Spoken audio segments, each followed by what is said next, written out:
I'm up to 4 fingers. How much? Oh my god!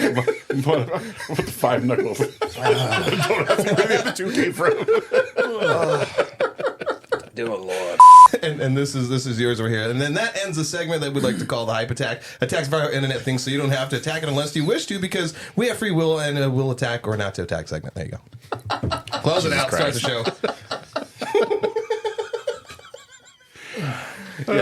Theme music.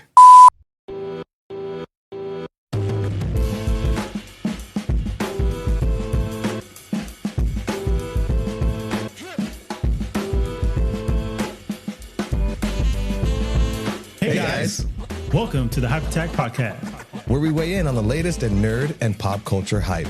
We We're the excited conversation we all have with our friends. about the nerdy things we love.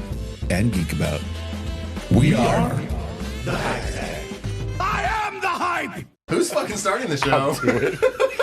What's up, everybody? Welcome back to the Hype Attack Podcast, where we weigh in on the latest in nerd and pop culture hype. I'm Rudy, once again joined by my co-hosts Jermaine, Doug, What a... and Isaac. Save the best for last. No. Today's show is everything spooky, dooky. the return. Because last year at this time we did this exact same episode, but now we're going to do it even better. I Remix. totally forgot about Even that. better, It's all spooky. allegedly. Spooky dookie. Well, now with the drinks that we just drank, We're going to the take a dookie, spooky Tuesday. we're going to fight for those bathrooms. But first, to show how prepared we are for the show today, what are we hyped about? Anyone? Anyone hyped about anything? World of Warcraft 20th anniversary celebration started yeah. this week in the game, and I've only played a little bit so far. I went and checked it out. It's kind of fun. They got like a whole little area in the game, and there's like 20th anniversary balloons and a bunch of quests to do. They brought back a bunch of old, like some of the old like first dungeons and first raids, and then they because the game's 20 years old, hence the 20th anniversary. And so some of the original like armor sets like still had that old like graphics, old Oh, they kept it, like they didn't update it. yeah, until now. So they released an updated version of like one of the first armor sets, and everyone's kind of excited for that. And yeah, it's pretty fun. I mean, I didn't play back then. I've only been playing for like 10 years, like half of it. I mean, I did play original vanilla WoW like when it first came out a long time ago, but I don't have a continuing character, and I'm pretty jealous of everyone that has been playing the full 20 years. Just I think that'd be a cool experience to just have a character that's gone through so much of the story and so many of these expansions and like seen so much of it, and to be able to like celebrate that now, especially if you're in a guild that has like the capability to do some of the old raids and everything. Cool stuff. I like gaming. I passed by your desk while you were playing one of them, and I saw in the window it said Wrath of the Lich King. Lich King. Is that like if you go into an area and it pops up that banner, like this is content from this Yeah. storyline? Oh. Yeah. Which is kind of nice. Whenever you go to certain zones, like the load screen will be a different, different splash title based off the expansion that it's in. So that's kind of helpful. Very cool. Nice. Yeah. Other than that, just Steam Next Fest has been going on, so I've been playing a lot of demos of games too, which is always exciting. So many fun little indie things with like weird genres and genre combinations and stuff like that. But nothing's really stood out too much. Did that Excite Bike Metroidvania, whatever the hell, come out yet? That came out a little while ago. Did you ever play it? Yeah, I played a little bit of it. It's very hard, but if you're up for the challenge, like it's super cool. Jermaine, Isaac, guys got anything? My mind went blank for a second. I just finished That pickle the Thanks to the Lord now. the Netflix Tomb Raider, The Legend of Lara Croft, whatever it's called. Yeah. It was a pretty good series. Animated, right? Yeah, it was Is that 8 new? episodes. You know who was Animated. watching that? My father-in-law. Really? Random. Lady Lara. It's a pretty interesting series. If you're a fan of the video games, you'll definitely like it. You know, it's one of those things where you wish that the movies kind of, I guess, went this type of route where she's hunting, for treasure or whatever it is, some lost, ancient item or totem, whatever you want to say, that there's consequence and then things happen, but then you also have like the supernatural element that actually happens during the game. It's one of those things that I wish that they would have added in the movies, but it was a fun series. The last 2 episodes are definitely good, but there's there's a battle in the second to last episode that literally felt, to me anyways, like a video game battle. It had elements in there that you could see, that would be a good angle if that was in a video game. So it was a pretty cool story. And then also the way that it ended. Like the bad guy would telegraph his punch and like you'd have to dodge it, and he did it 3 times, and as long as you hit him in the nuts each time. Haley Atwell voicing Laura Croft. I was trying to remember that name. I knew the face was there. I never remember her face. Wow. She's hot, okay? And British. Very British. I was going to say something ignorant. No, I stopped No, myself. but it was a pretty good series. So I do hope that they make more, because it's kind of at the end was where you kind of got all the Tomb Raider elements, and I'm like, man, I need to see this continue, especially how they ended it. Did it spend a lot of time like setting up like her origin, or did it just like jump right into? No, we it know jumped who right she into is. it. I will say this, that the story with her, it starts off with her trying to kind of figure out who she is, because she kind of, well, not kind of, but something happens to her in her life that just kind of makes her go down this path, and she's just trying to figure out who she is. But at the same time, you have the villain that has the exact same path as her, like the parallel of her. So it's kind of, you could see the path that she could go if she would have went that route. So it's one of those things. Like, it's very interesting. And then of course, in the end of, she does find out who she is. But like I said, it was a pretty fun series. Like it's not, like anime level, like, oh my God, I got to, you have to watch it, but it was a good enough story where I do think that it could get into like a season 2 if they wanted to. Right on. And then I finally dove into the director's cut of Rebel Moon. Oh, shit. Finally. I was waiting for about one to of us fire to do that it. up. Finally. Mute all of our mics. I want to hear it. Go. Hold on. Do it. It's Do what? it is pretty good. No, he just means let me have it in. Oh. But He speaks Jermaine. it's a good series. Remember how in the BVS how they had that 30-minute, like detailed segment that was cut out that would have made the movie way more better. Mm-hmm. You have elements in the first one that when you have flashbacks of the stories and things like that, I'm like, damn, where was that? That wasn't in there. I'm like, that was in there. That would have made so much more sense. Even with the I don't remember his name, but the when they land on the planet, the one young kid that's in their empire, the one that kind of fights back, like, he doesn't want to be. Oh, the one that's trying to bang? Yeah. Yeah, the farmer It was girl. until he said that. So you kind of, in the beginning, you immediately get his backstory on like a tragic backstory on why he's that way. So why is it a little more sensitive compared to his homeboys? Yeah. Well, because he got taken in, by force, but just to say that his backstory was, I was like, damn. And the director's cut, like the rated R stuff, oh my goodness, they show some stuff.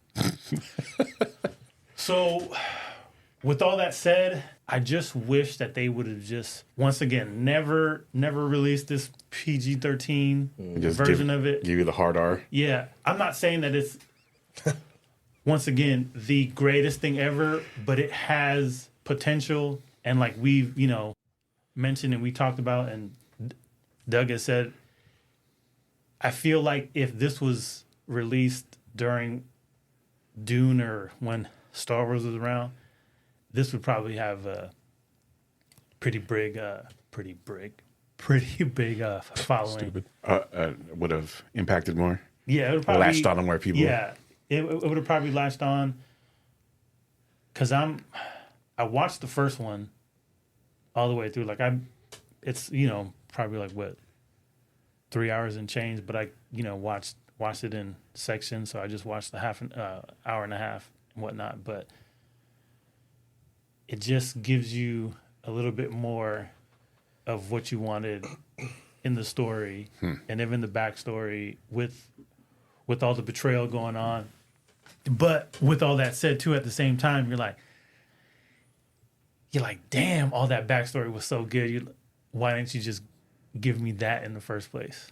I will say that too. Am I still gonna hate that one guy who fucking like everything was his fault? Was his name Gunner or whatever his name was? Oh, Pretty boy, fucked up twice. Yeah. Dario, whatever.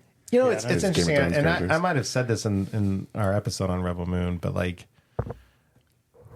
sometimes maybe it's just me. I don't know if I can speak for everyone, but like I think because we have so many shared universes and franchises and all this stuff, sometimes it's hard for me to get excited about something that I don't think is going to continue anywhere. Mm-hmm.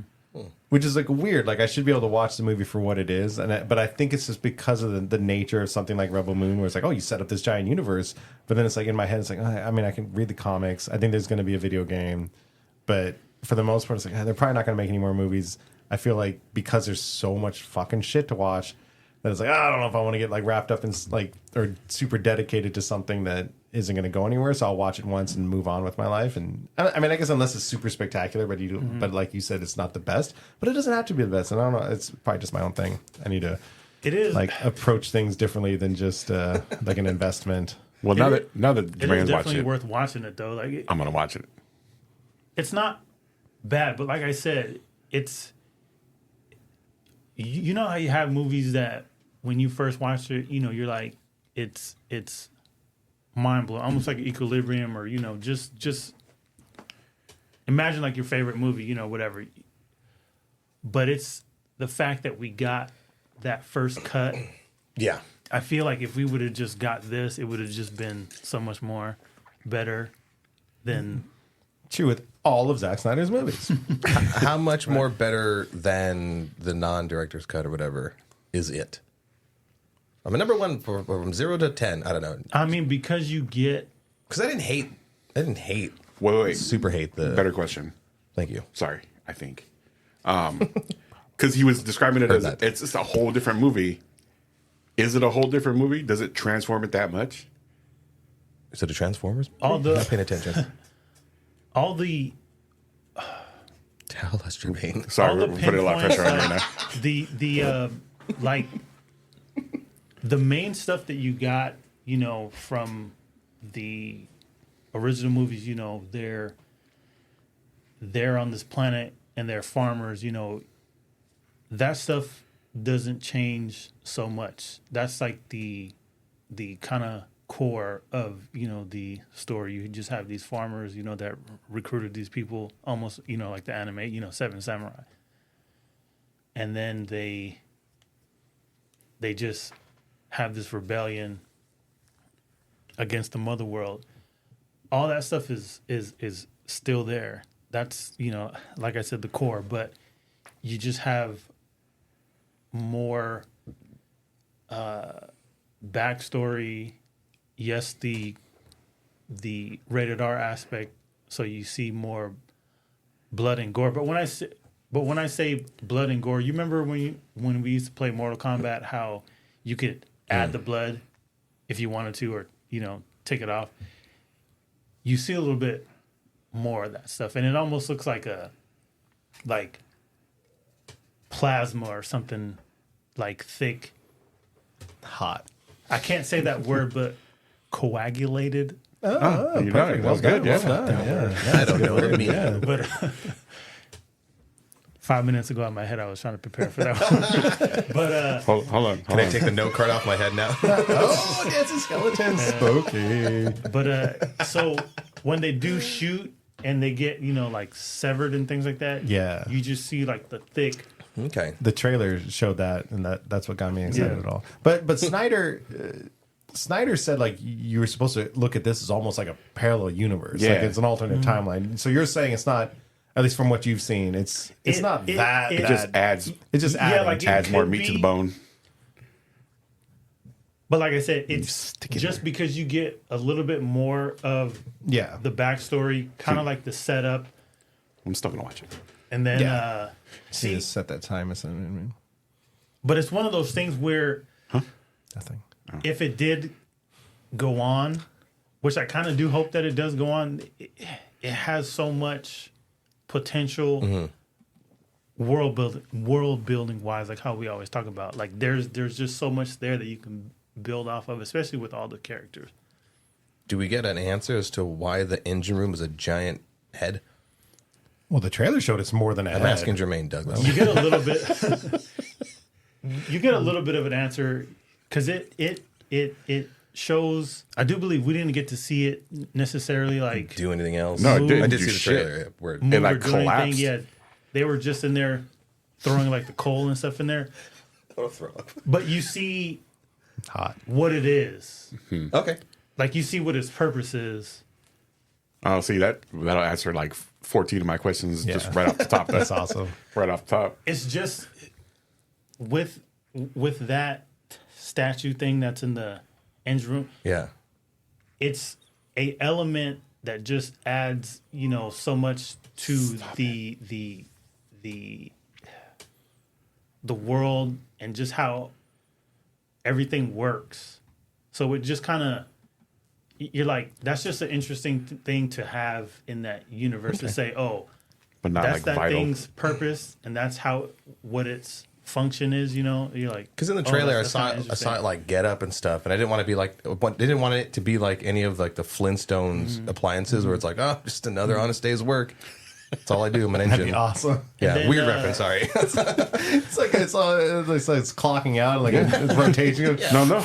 Good Have point. fun. Good one, right, Johnny. Engine smoking room over there.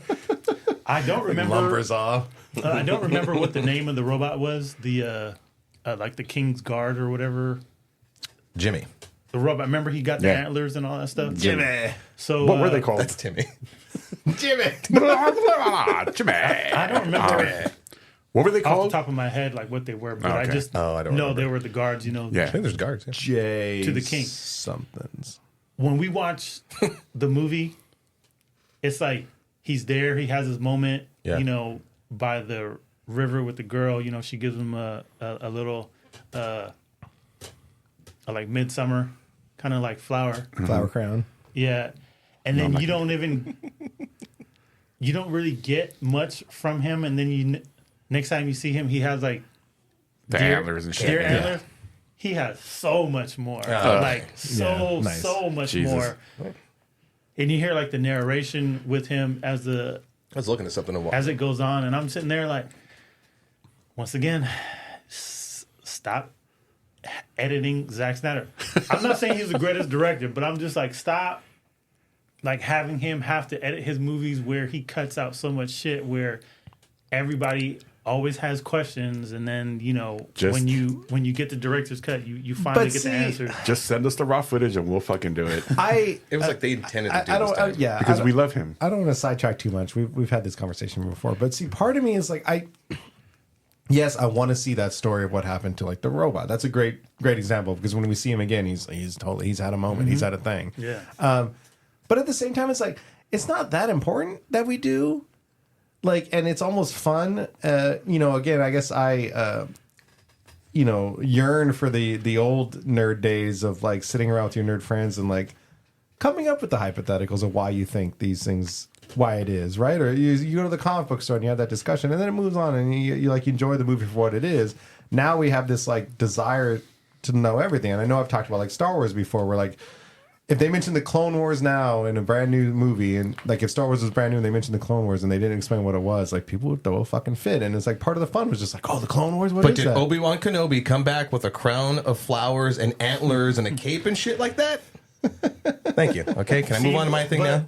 Yes, It's not yes. even the question about, you know, like, do we need that stuff? It's if the person who is writing the movie and directing the movie, if that's their intention to have all that stuff in there, then Absolutely. yeah, then you put it in there. But if it, you know, like I said, Netflix wanted a Yeah. chopped up version. So Also, Doug, I do agree with you to an extent, like all jokes aside, but like when it's a big old matzo ball like that, where it's like, what the fuck happened to Jimmy? You know, and they just like leave it out. You're like, well, then don't do that. For a character they went out and spent the money for Anthony Hopkins to voice. Like you think they spend a little more time on him. No, he has this one part, fucks off into the wilderness and comes back Deer King. Yeah, it isn't like a character went off and came back with a scratch. It's like, no, this is a whole fucking Deer King. I don't need them to unfold his entire story, but fucking give me a little context here. he has a See, now hefty amount of. now I'm gonna watch it. Well, watch it. I'm gonna watch the moments. shit out of it. It's worth it for us. Like I said, I'm not saying it's worth it for everybody, but because I know you guys and, you know, We're fucking nerds. kind of what you like. This is the whole point of this. But like thing. I said, I had to break it up into, I'm going to watch Is it 1 hour really, and a half and another hour and a half. is it Right really on. 3 hours long? Yeah, like they're both. When Yeah, did the director's cut come out? It's been out for a while. We've been talking Yeah, about it. like I never got like it. a month or two Yeah, at least. Yeah. So what does that have? that kind of chunk of time. It's hard. Wow, Well, not only that, but like, I am gonna just fucking Point like this, and he'll put a graphic that says "Wow is life." I am gonna do a fucking compilation of you saying that shit because I have a couple of those in mind. And like, Between that and me picking my nose, Wild's But- life, fuck you. that's my Wasn't he favorite planning one, by on the way. making like 6 or so movies? Was Total? that the original? I feel like Scheme I for do that? remember. I feel like everyone says that for everything nowadays. I do remember Yeah. before this started, like I think him or Netflix said that they were gonna make more. They wanted it to be a fucking Yeah, they continuing wanted franchise. to like explore, and then, you know, they were gonna get into it more. So I don't know.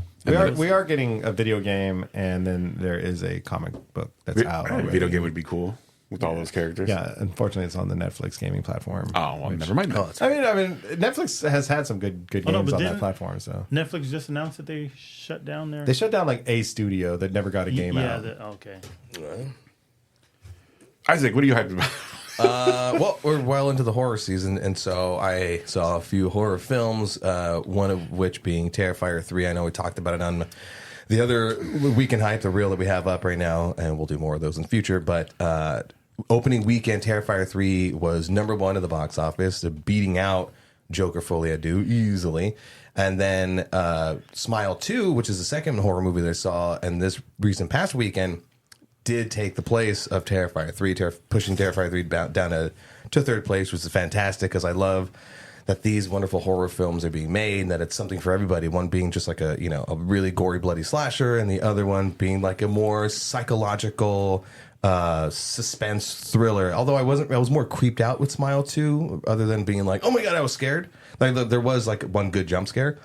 And I like the way that the director or whoever like did the jump scare. It wasn't cheap or anything like that. Where it's like they saw the formula of horror films and then we're like, okay, instead of on the predicted beat, let's just go one before and or one after that.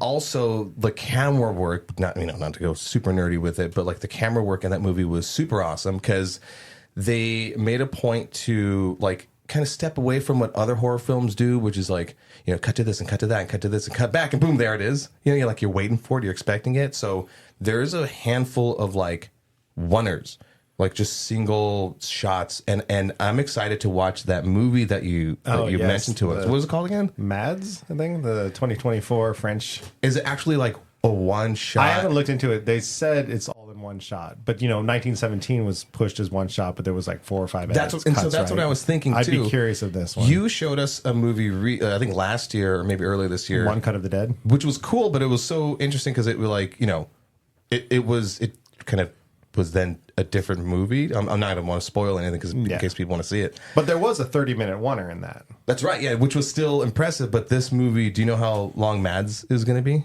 It's more than an hour. Yeah, that's going to be And impressive. watching that trailer, they're on like motorcycles and running and everything like that. Like, I hope it's an actual one shot. And if it's truly a one shot, then like 1917 needs to 1917, right? Yeah. It needs to fucking get the fuck out of here because that is impressive. No little tricky, cuts and shit like that in between. But so yeah, horror movies. The Terrifier 3 was awesome. If you've seen Terrifier 2, you know exactly what you're expecting. If you're just a casual horror film goer, don't go to see this movie. It's not fucking for you. Damien Leone has said it time and time again. He's like, yeah, and he's like Staten Island guy. He's like, yeah, I'm not gonna do the accent. He goes, yeah, I see the line, and then I go and I seek to cross it, and he fucking does by so many different ways.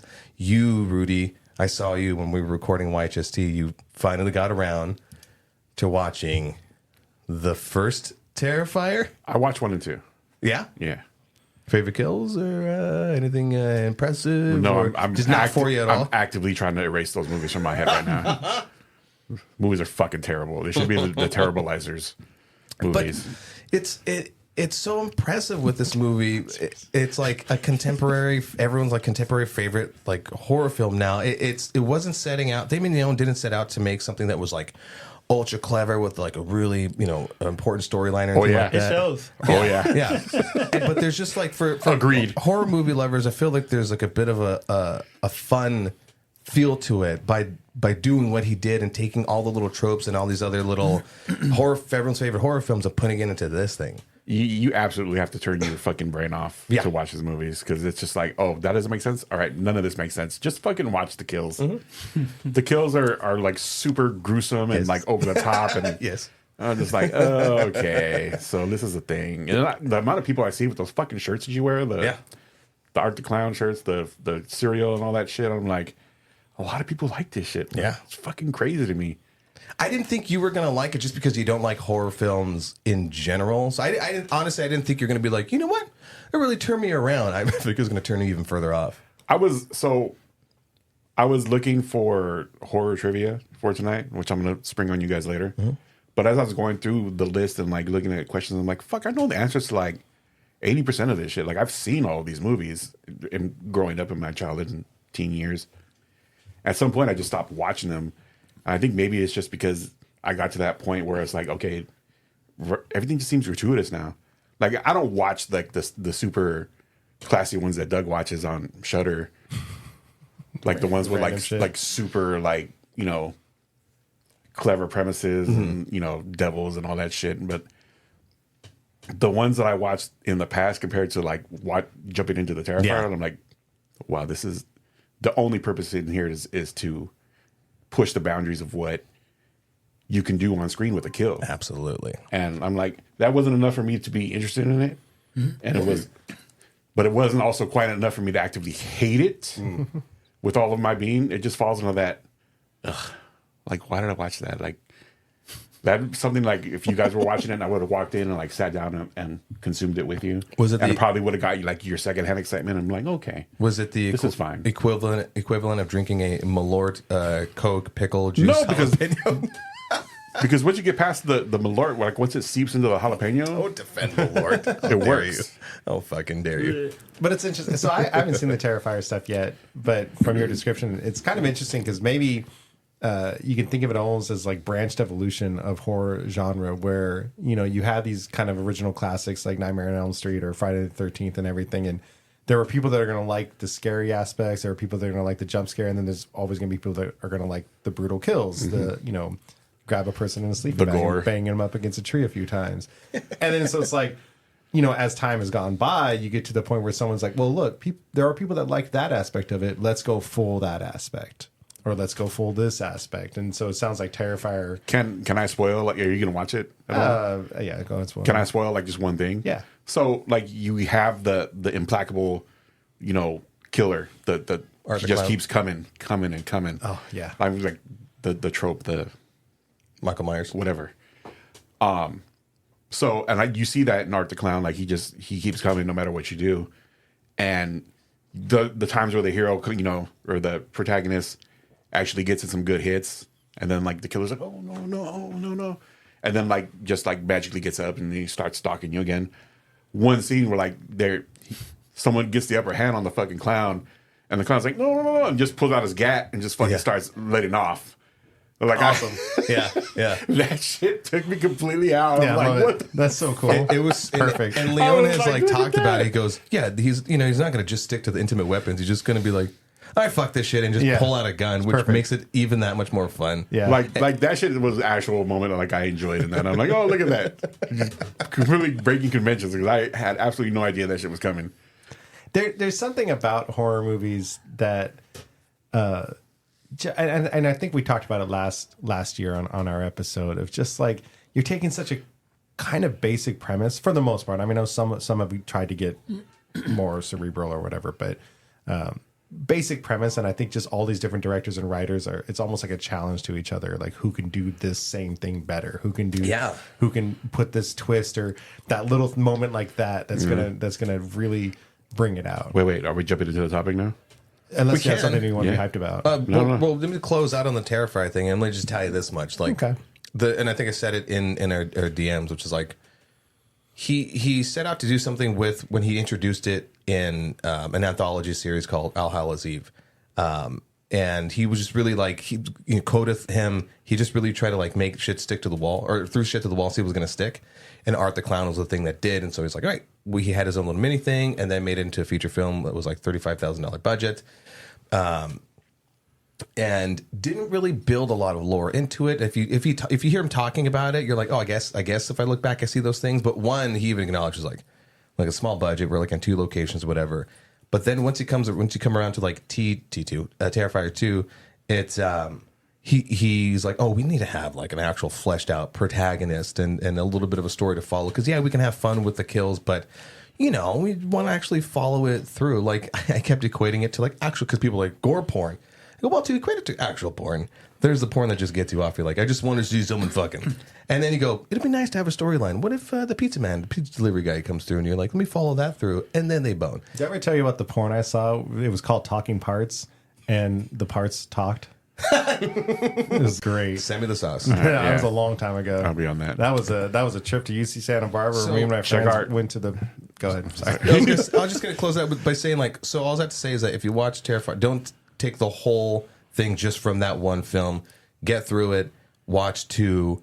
It's a significant difference. You see that the budget is bigger, and then you just have a little more fun with it, and it feels a little bit more like more thoughts put into it than just part 1 being a like fucking slashy. Cool. It's been a long time since I've watched any like super gory like thing. So we'll see how I deal with I it. have a favorite kill in Terrifier 2 that's just wonderful. I might even pull it for you. And I don't want to spoil anything now. There is something about like just like the creativity that people can come up with on like how to kill something or how to reveal something or whatever. It's Can I say though? yeah, sure, go ahead. Sorry, we're talking horror. Yeah. I'm excited about it, but on the Terrifier, because I did do a lot of research on it, is like Damien Leone and his partner were in charge of doing the special effects for 1 and 2, but then had such a bigger budget by 3 that he had the guy, I think Christian Tinsley, or whatever. He had the guy Christian Tinsley, who was involved with like No Country for Old Men and Passion of the Christ. So it's like you want someone to show you some really gory shit. Let's have the guy that did the Jesus movie.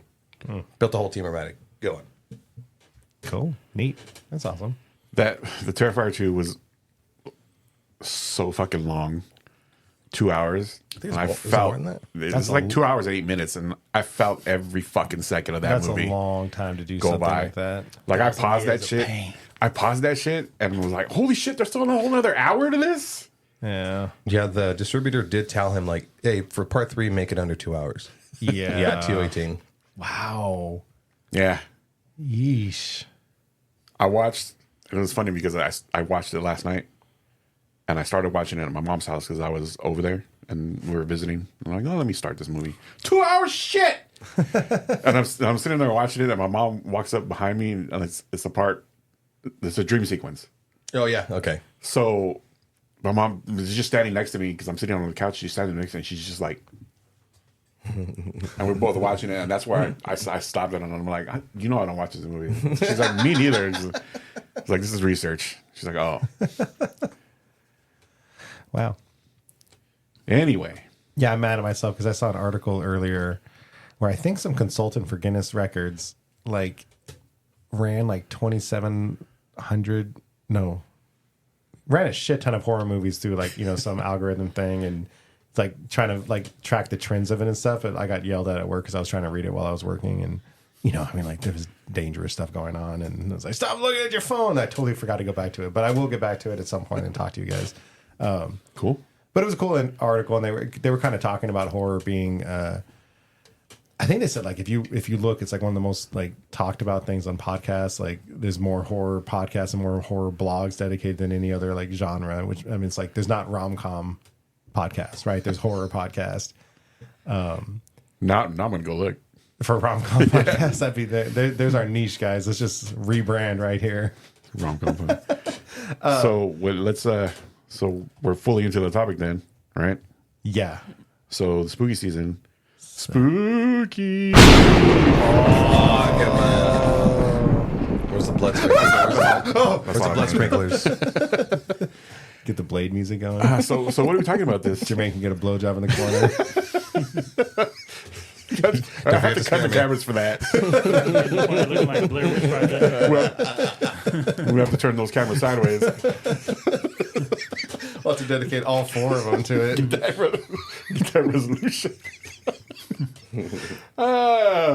Spooky season. Hell yeah. What are we talking about this year? We already jumped off with the Terrifier. I did my little assignment, even though I really wish I had shoehorned in is it when or where? When Evil Man, I Lurks. really wanted to see that one. Yeah, Like, that's that was the plan, and I wish I had watched that one instead of Terrorizer, Terrifier 2. yeah, it's still on Shudder. And I think it's on another streaming platform now at this point. Yeah. I have to rent it from Amazon. It's like $4.99. Oh, But that's fine. Give you a Shudder. I mean, we don't share passwords here. I'll give you. We live in the same house. It doesn't count. Yeah, When Evil Lurks. That came out technically 2023, but after Halloween, so we can talk about it. And that I think is just masterclass in what horror can be and should be. I mean, you could argue it needed more jump scares, or I mean, everyone, like I said, is going to have their preferences in what horror provides, but that was just, it was done so well, even from like a non-horror perspective, like the world building, which I know we talk about a lot. God, I think we've said that twice so far on this episode. Take a drink. Yeah. We're That's into right. it. Everyone take a drink. Yeah. There's nothing like lore to like flesh out a fucking story in your head. Yeah. Yeah. Especially love when that it's like lore. lore for a whole world, right? Versus, normally horror is just like an area or a couple people or something like that. But yeah, really, really, really well done. So I think last year we did like classic horror movies. Yeah, I meant to. We go talked back about and it? watch. Yeah. So this year, when we gonna get into like the more modern stuff? I think we can definitely cover stuff that at least came out this year, because this year had a couple good ones. When Evil Lurks being one of them, and Late Night with the Devil, I thought was, again, another one that really kind of broke the mold and was really interesting. Is that with the guy from Suicide Squad, the polka dot? Yeah. Dude. Yeah. Okay. And Now that I watch those goddamn movies, they're all popping up in my feed. Hey, you might like this one. I'm like, Are you a sick fuck that likes people dying?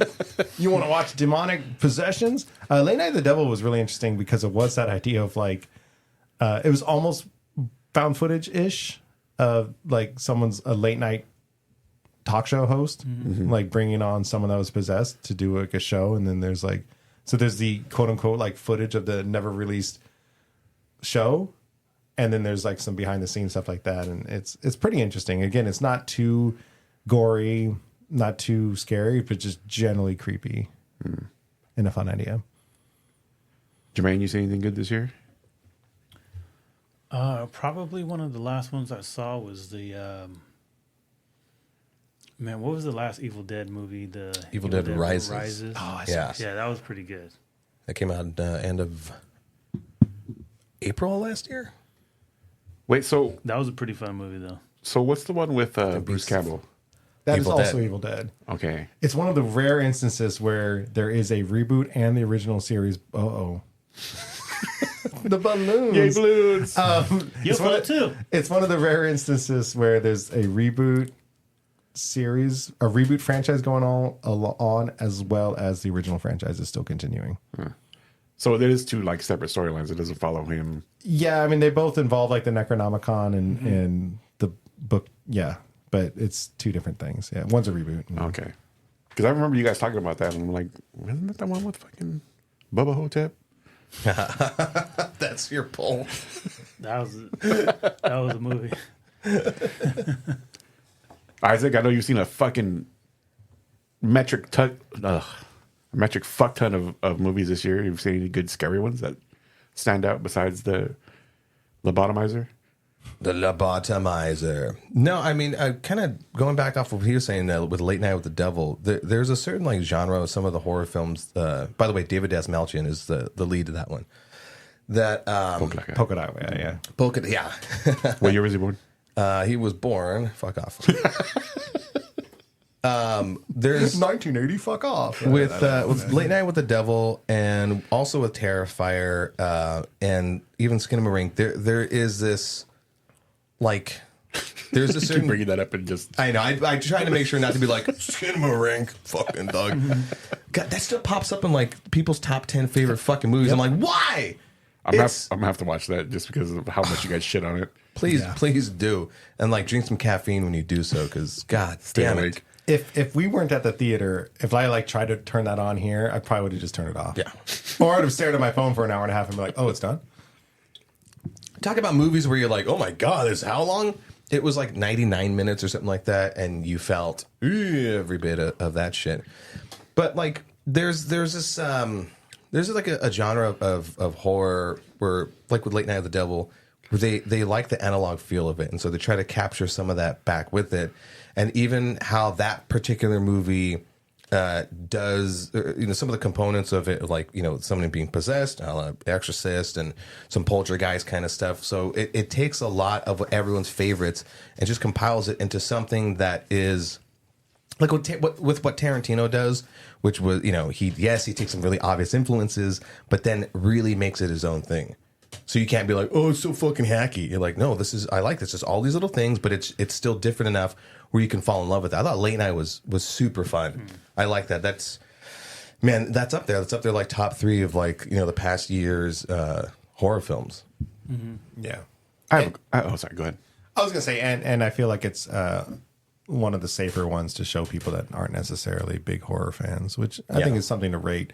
When you're talking about horror, like there are certainly ones that like with the Terrifier, it's like don't watch it if you're not a horror fan. But certain ones like Late Night with the Devil, and I would say even When Evil Lurks, which is certainly more horror-y and there's some scenes in that, but I think same thing. I think as long as they're okay with a little grossness and extremity. Well, the other thing is like if someone's like, I'm going to watch a safe horror movie, like what is that even? There's a movie that came out. I think it was a Blumhouse put it out, and I think it was called Imagine.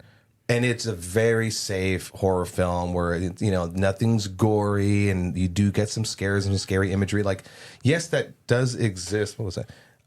Yes, that does exist. And when you see the trailers, it's kind of sort of advertised as such. But if you're like just a casual person, it's like, well, I'm just going to hope that this horror film, it's like going to Halloween Horror Night and be like, well, I don't want to be scared. Nobody do anything. You're like, well, you're going into it. So there's that possibility of it. Right. Again, there's certain things like Imagine, or Imaginary, sorry. I think Imagine is a whole like John Lennon thing. But it's where you're like, okay, I kind of know that it's going to be a little bit safe.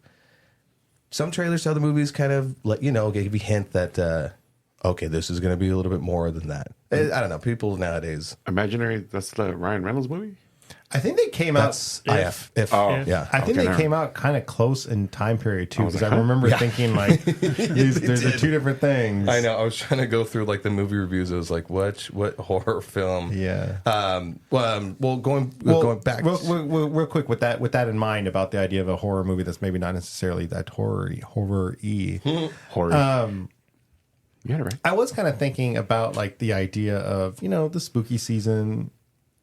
It is a big part of it is the scares, but some of it is just like the spooky themes, the witches, the skeletons and stuff like that.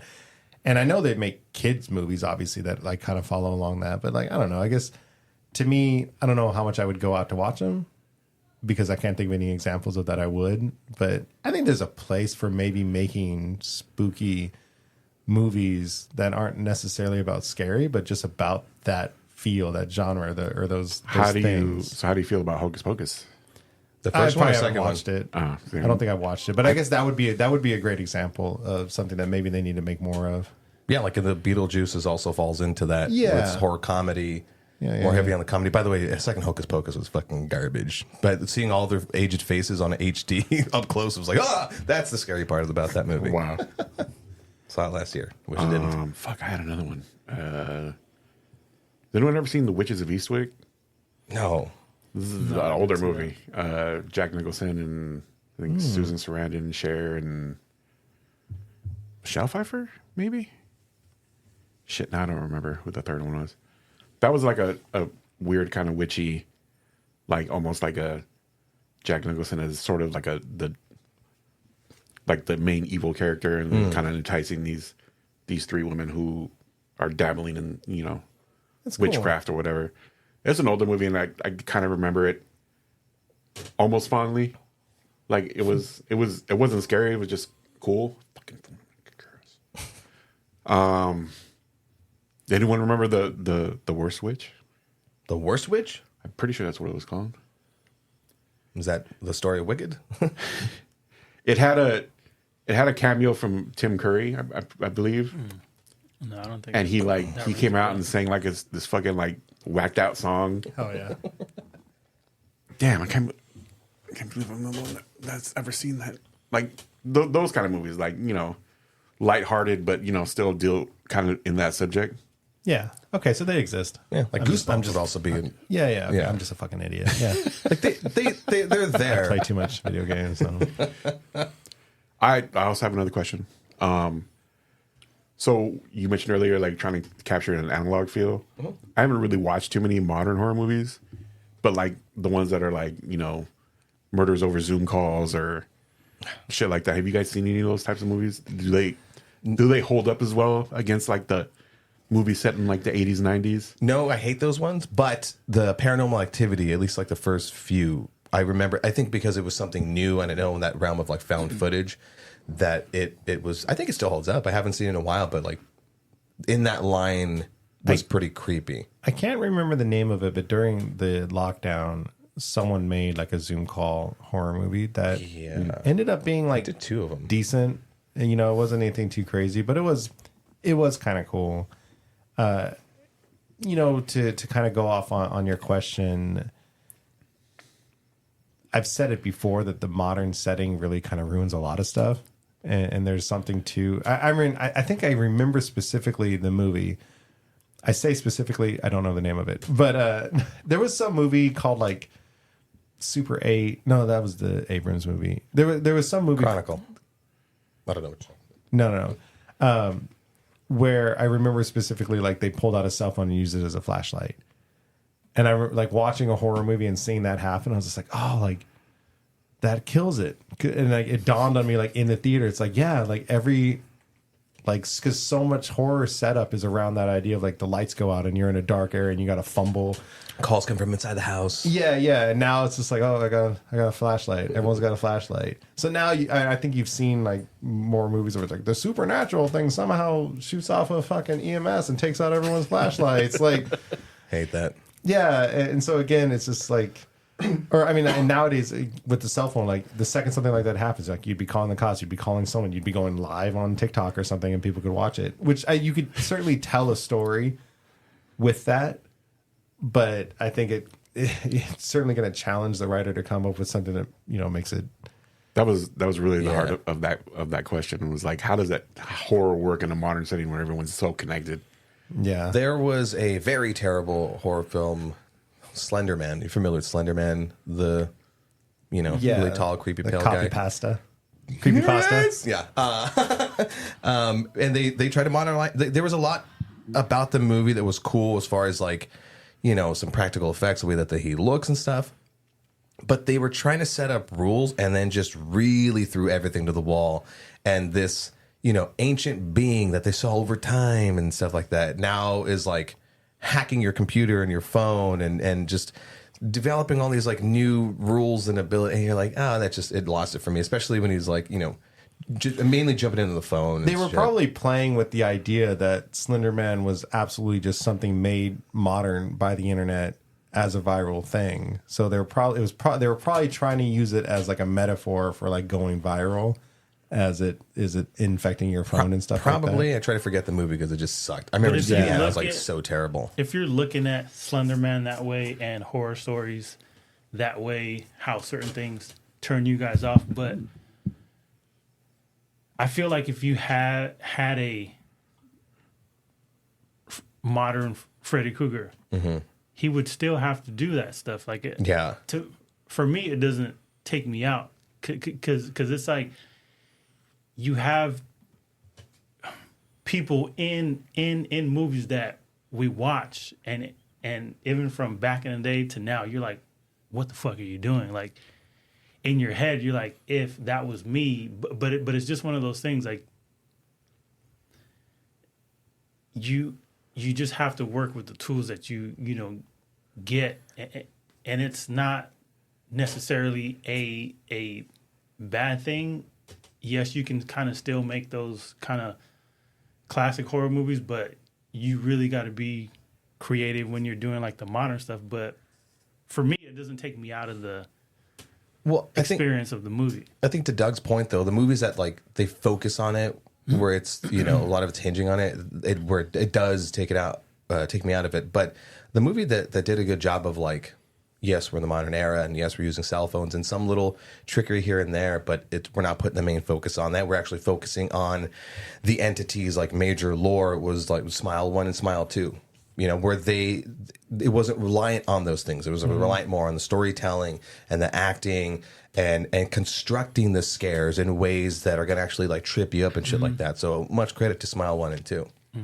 Yeah, I still want to watch the second one because I was pretty impressed with the first one. You gotta love the second one. Especially like every horror movie, I fear the ending where it's going to suck, and Smile 1's ending didn't suck. So That's always the tricky thing with horror Oh, films. yeah. You're right. It was the second I start enjoying a horror movie, I start thinking about like, but how are they going to ruin it at the end? Yeah, they and then I never try to stick the remind landing. myself to like actually watch the movie. I know you guys made fun of me. You guys for get this into your one. minds like too much. I feel like when you guys watch these movies. Well, no. I totally get what you're saying, especially like me who reviews movies and stuff. And I've said it over and over where I do ruin things for myself because I'm in my analytical part of my brain. But I sort of evolved into just enjoying a thing, and then thanks to me seeing shit with my wife on the drive back, then we get to talk about it. And anything I might have missed, she would have seen, and then we get to kind of relive the movie through that. But we still just try to enjoy the movie on the first watch. Yeah, it's hard for me. Half my brain is just a fucking monkey with the symbols, and then if something catches my eye, I'll like, and then like slowly the monkey comes back into focus. But my disdain for any movie that's not sticking the landing, it's not my analytical reviewer brain going like, well, the good. It's just them missing the landing. Just like with any movie, you can like certain parts of it, and in the end go, it was kind of left. Something was missing or whatever. Yeah. The movie doesn't ruin itself by not sticking said landing. Yeah. I can still enjoy the majority of it. Like for one, and I know you made fun of me for this. You're like, oh, a haunted pool, Night Swim, yeah, from Blumhouse, Night Swim. Yeah, thanks for the invite on that, by the way. Fuck, you didn't go see it. I remember that. I was like, who's Doug? I can enjoy that movie. There's this empty seat next to me. Yeah. But that's another movie where they and Blumhouse does this a lot, where they will take a quirky concept or whatever, and then they'll really put some money into producing it, into having really good actors in it, focusing on a good storyline, to developing the rules and shit like that. My only problem with that movie in particular was it set up the rules and kind of like broke them, and so you're like, well, come on, because. Yeah. If you're a horror lover or interested in horror movies, that they set up like everything has kind of its own rules and some sort of formula. So I think Wes Craven was quoted once saying, the difference between good and bad horror is, good horror is made by people that love horror. And, I like that. And bad horror is generally made by people that are just trying to cash in on I could agree with whatever that. trend there is. And to you had talked about Evil Dead with the reboot of the Evil Dead that was directed by Fede Alvarez, who then did Romulus, Alien Romulus. So talk about someone who loves horror doing the things that they love. Yeah. Alien Romulus is one that, I mean, you could still definitely call it horror. Plenty of scares, plenty of gore and stuff like that. But, I mean, if they ever want him to do like a director's cut and really kind of bring it to some like extra R-rated goriness, I think that'd be kind of fun. But I understand why they didn't, because it's expensive movie, get more people to see it. Totally. It's getting VHS release. I saw that. Yeah, we need to get VCR. VHS things, right? I love it. You know who'd probably look good is the fucking CGI Bishop or Rook. Oh. Probably looks so much better through VCR. Like, shit, Did anybody watch the that Abigail movie? Yeah. I watched that like I don't know, maybe like 2 months ago or 3 months ago. That's an older one, right? It's part of the whole Conjuring. No, you're thinking of Annabelle. Oh, Abigail was the vampire. Yeah, I love that ballerina. one. That was good. Yeah, Sorry, the little yeah. girl, that's the vampire. Yeah, Like that was that just one impressed me. Yeah, that was just kooky, little fun, little gory I will fucking end you. Yeah, vampire movie. that's like an interesting one because like I guess it's horror, but like in a way not really. Other than it's just like a lot of blood. So Yeah, it's a lot of blood, but the horror aspect of it, is just you just find out that Thematically. these people, are trapped in there with this little girl who ends up just being a vampire. Yeah, I was Spoiler worried that they were trying to capitalize off of Megan. Which I mean, I don't know the production times of this. I mean, it's very possible they were making them at the same time, but it was certainly like Megan came out, which again, I guess is a good example of modern horror horror-ish. Yeah, That's one that horror, but because it's like sci-fi, everyone's like, even when like, Alva goes, Beetlejuice is horror, right? Like, I guess so, but technically, yeah. Yeah, I still haven't watched the director's cut of Megan, which is or the uncensored version or something like that. Whatever, unrated. Right, I watched the theatrical, but apparently there's an unrated that made it a little bit more gory, so maybe that would push it more into the horror. But Megan is a good example, I think, of modern stuff that works. And then, anyway, Annabelle, yeah, I thought they were just trying to capitalize off of like let's have a girl dancing and killing because Yeah, that was a weird part. I still hate that. Yeah, and but it worked. I liked it a lot, and that take on the vampires and the sun. Yeah. That like Rudy, did you see it? No. Kind of spoil something. Go ahead. Okay, so you know how like vampires in like Twilight, they sparkle, bullshit, right? No one counts that. But in other Skin of a vampire killer. in other vampire movies, it's like the blistering, the sizzle. It's Oh yeah. and Abigail's like sun, like boom, just wonderful. hand blows off so as much soon as blood. it touches the sun. Just yeah, So much blood. In that. it's fucking awesome. And like just seeing that, I was like, oh, different. Because I think they even made a joke about the sparkling. And then to go into that, Yeah, they like did. I love it. It was good stuff. Yeah, that was a fun movie. See, I dig the classic, not the classic, the takes on classic like monsters, vampires, werewolves, Oh yeah, zombies. I'd love to see more of that kind of thing. Oh, speaking of Nolan, right? Did you guys hear? I guess he's supposed to be making a 1920s vampire movie. His Starring next, Tom Holland and Matt Damon. allegedly. I know. I haven't really put up a lot about it because I don't know if it's really been like confirmed. There was a lot of like in the. Oh yeah, in the we'll works see of when it talks. comes out. Nolan just completely blow the He's lid off a whole another genre.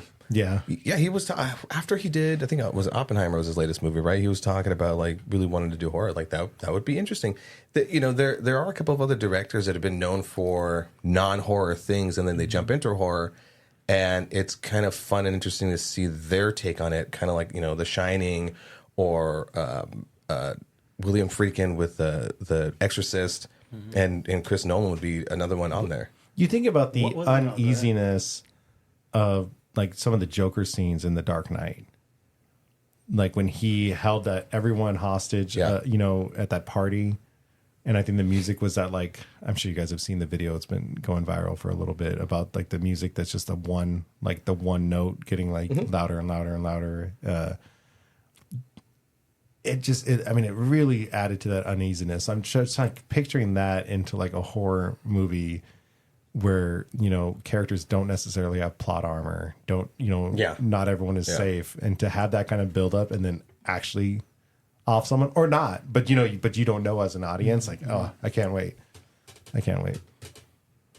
What was the Christopher Nolan movie? Like I always get these movies mixed up. There was The Prestige, and then there was the other. Oh damn it! Yeah, Which one did he direct? Prestige. Again? Prestige. Yeah. Yeah. So with Hugh Jackman. Yeah, with Hugh Christian Jackman. Bale. With that one in mind, I can definitely see him in that It is very horror-esque. in that era of a You seen that? movie. Yeah. Yeah. What a twist. Yeah, that was solid. That was a solid Fuck off, movie. M. Night Shyamalan. That's how you do a twist. Really.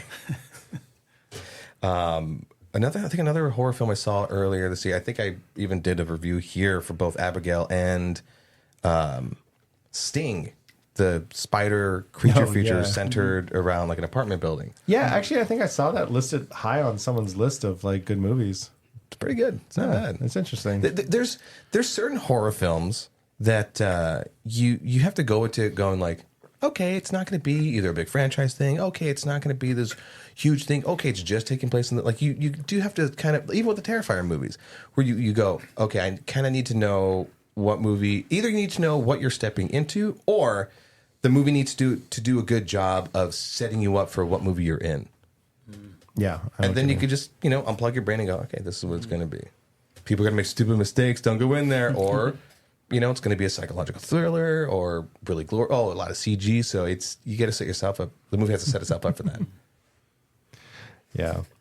Speaking of stupid mistakes, I was thinking about questions As I and just stuff. flashed at myself. I was thinking about questions for this, and again, going back to this topic of like the modern world, I was thinking about Friday the 13th, like Camp Crystal Lake. Like how many influencers and TikTokers and stuff would actively go, like after the story got out, right? Serial killer, blah, blah, blah, like hard to kill. Like, would it just be inundated with influencers trying to get the shot? And then like Jason would come out hard as a rock, like just slashing everybody. Absolutely. Absolutely. Hey, but it'd be great content. You dropped that question and shout out, I just fantasies of we're here at Camp Crystal Lake, just a fucking like a conga line of fucking Jason just hit. Dun, dun, dun, dun, dun, They're not kill. even paying attention because they're just kill. like everyone's still just like they got their little camera set up and they're doing like the dance and then just cack cack. I feel they would walk up to Jason with their phone. Oh yeah, like, doing the I'm selfies next, with I'm them. next. Oh, absolutely. Because there's that so would many happen people at that are- least once. At least once. Even in real life, there's so many people that are like murderinos and they fall in love with people that are in jail and shit like that. Like, fuck. The Netflix series Monsters, which is based around actual serial killers, has been huge. Fucking all of our wives and girlfriend, yet to be wife. Everyone's a fucking murderino. All these women fucking love their murder shit. Yeah, they Is got their Rachel fan into it? base. Is she No. secret? You're the lucky one. Jesus Christ. My wife is demented. She loves Gordon Ramsay. So I get to watch all those fucking Hell's Kitchen shows. Cooking Sharpay. So Oh, she should watch that. Great British Bake Off, shit like that. Like She might like that new Korean one. Man, I forgot what it's called, but it's like a cook-off one where it's like Korean barbecue. dramatic, almost We like should do Korean barbecues. almost like not really like Squid Game, but it's like They fucking kill people? Because I'd watch that shit too. no, like Physical 100, where you have You call like this the bulgogi? chef versus chef and all that other stuff. Sorry. That's cool. But it's pretty interesting. But they make it so intense because of the way that the set is, and the lights Giant pan robot. down and focus on them, and then like the chefs are tasting food, like blindfolded because they don't want to see who is who, in front of them. But they're just preparing these meals. But it's a pretty interesting show. Like it's pretty good. I don't remember the name of it though, but it's pretty interesting. That's awesome. I did watch because we're supposed to be getting part 2s of these movies. I rewatched I Am Legend and Constantine Oh, yes. recently. So I heard Constantine was greenlit and they're writing something around that.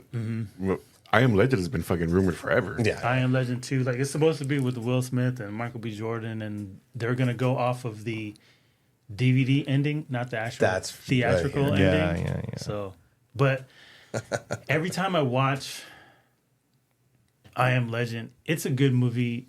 I like those type of movies, where it's just kind of like, I don't know what you want to say, like creatures, kind of like, zombies, vampire-esque or whatever, that it's in that future, where it's only like a few people left and whatnot. But every time I watch I Am Legend, I always feel like they shouldn't have went with the CG route.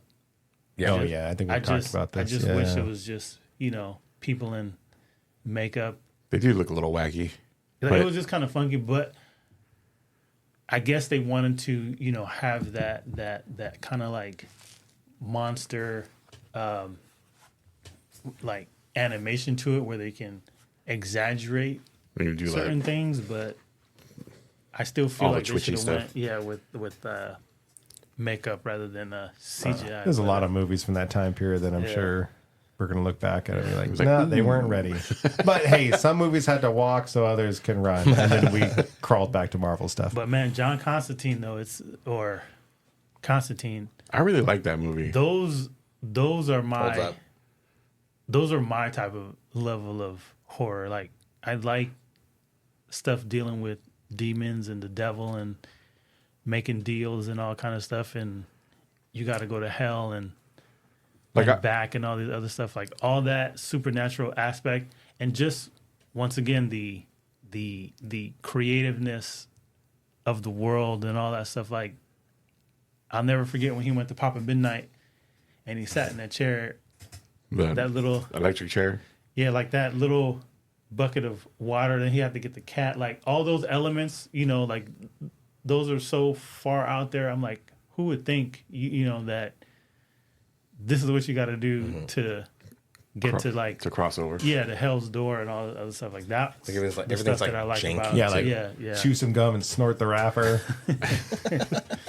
I'm not a big religious guy, but holy shit, is that whole lore mythos just ripe for those kind of stories? Yeah. Yeah. Like all the biblical stories are like so interesting to me. The one movie too, Legion. That's a guilty pleasure for me. I remember that. Didn't we see that in movie theaters? Yeah, all of us is one That was trippy. of our early group outings. Cause that was a fun movie. Just it's like it's angels versus angels and all that kind of right. stuff. Like it was, and it started off. It was just in this small town in this that's- little like Like a little diner. diner, and all of a sudden they're locked in there because there's all baby's these gonna other angels fucking out there. die. Yeah. Oh yeah. That was a solid movie, and I do believe they made a series. Like a my mind went way back to fucking USA. Damn, that's not still a channel, is it? Monday Night Raw. No, USA. but it was one of those other channels. But it's one of those channels like that where they had like a spin-off series based off of that Cool. movie though. But it was a pretty fun movie. Like those are my jam right there. Going back to Constantine though, I think, I mean, it's been rumored forever. Del Toro was attached to it, blah blah blah. But Justice League Dark, like, I mean, again, I'm not going to pretend to know Marvel, and Marvel has dipped its toes in the horror stuff with the werewolf one night, werewolf whatever, the little short they Yeah. did. They did the one with the thing or man thing or whatever. Right? Or was that the same one? Same thing. Same one. Okay. Just yeah, something yeah. with my thing. Yeah, and then even the new Agatha series, I think, is delving at least into the spooky world. But DC has like some good stuff they could do with that, like the horror genre between Swamp Thing and Constantine. Zatanna's magic. Like they could easily, they could really lean into it all, and it's just a shame we haven't gotten it. And I mean, I don't think James Gunn. Did James Gunn talk about it? Or I think, was there a Swamp Thing? I don't know. But like, there's so much potential. And especially if they could do it in an established universe. Yeah. Because, I mean, you have something where it's just like, if you've already established the Justice League and then it's like, oh, the Justice League has been taken out by this entity. And then fucking Constantine shows up, to handle it. Like, it would be such a cool moment that us comic book fans would be like familiar with because that's happened in the comics.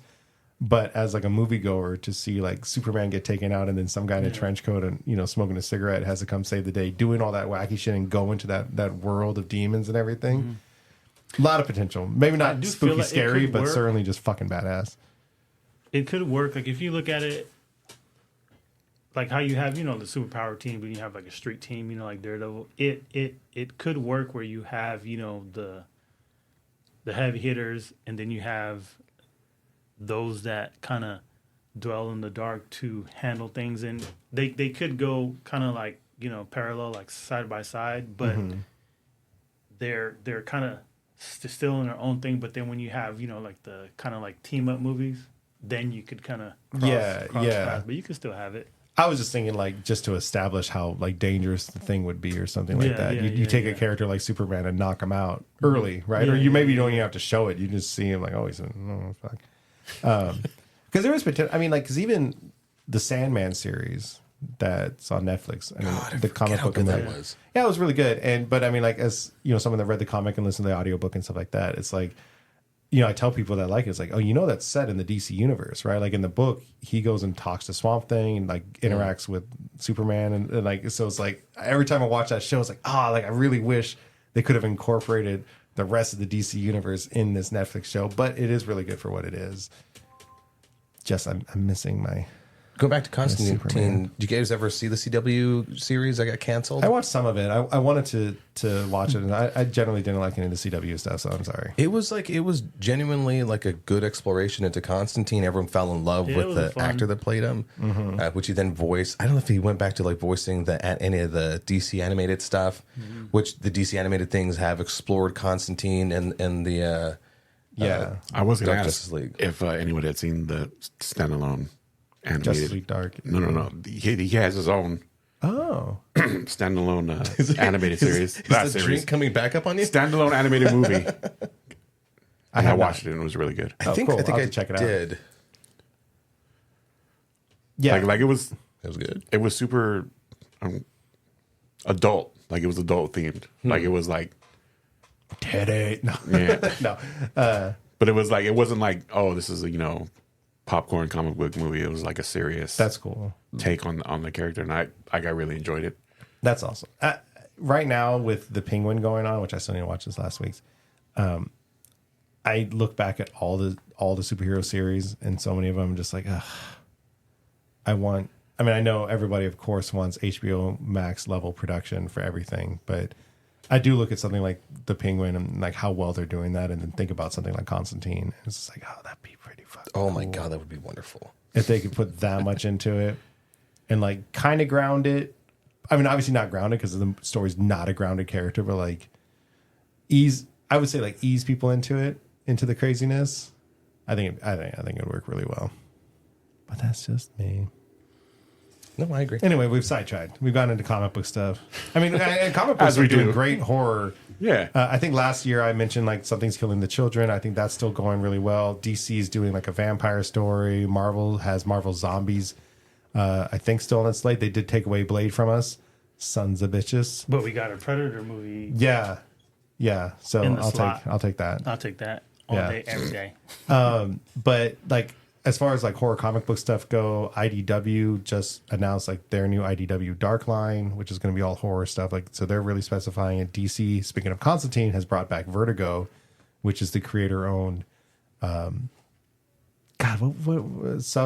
sub-publish? I forgot what they Yeah, called something it. like that. Yeah, Label, creator imprint. Yeah. Something Creator-owned like that. imprint that Constantine started off as was in Vertigo, I believe. So I hope comic books continue to do the horror stuff. I think it works really well, and definitely you can get some like pretty crazy stuff, and hopefully it will lead to movies and a wider appreciation of it all. Speaking of comic book horror stuff, did anybody ever watch the The Strain back in the day? The TV series? Fuck, I think I watched like one episode of that. That shit was a good series. I like that. And the way that the vampires just kind of those Parasite things like with those the little tendrils. parasite worms that, man, once they got inside you. But that was a fun series too. The Strain, and I still have to finish the last season. Priest. The Preacher? Preacher. Holy good. Yeah, shit, Preacher's that. Fuck, I forgot about that show. That- God damn. I was was a reading the good, comic for a while too. yeah, that was good stuff. You're an arse face for not checking it out. Yeah. By the way, I have to finish the last season. Like, I watched all the rest of the season. it just means a lot to me, but no one's gonna fucking give a shit. But like Kevin Durant, that big guy there, is in like all of the fucking horror things that we're talking about. Yeah, He's in yeah, Abigail. Fucking, he's in Planet of the Apes, but he's in The Strain. The guy pops up in fucking everything. If you happen to be listening to this, Kevin, He put a thing up there. Yeah. Kevin Durant? And you're gonna say that Durand. Durand. Duran. The Easy Money Sniper? I don't know the reference. It's an NBA thing, sorry. It's a sport. I'll stop. Ew. It's a fucking sport. Ew, sports. No, thank you. Damn, the Strain was. Strain was. I I really remember goddamn when, good. when it was was a going, fun you were Legion. He was in Legion. you were too. talking about that. Yeah, he was in Legion. And I think that's why I watched the first episode and I was like, okay. And I just never got around to it. Man, if Nah, I it was serious. filthy fucking rich, I would ask someone to go back through all these older like series and just like edit them down to like a good like 2 hours, 3 hours that I could watch and get like the feel of it all. Because there's too much fucking things to watch. Like I'll never go back and watch it. I guess if I was super filthy rich, I wouldn't have to work, and then I could just like develop the most comfortable chair in the world.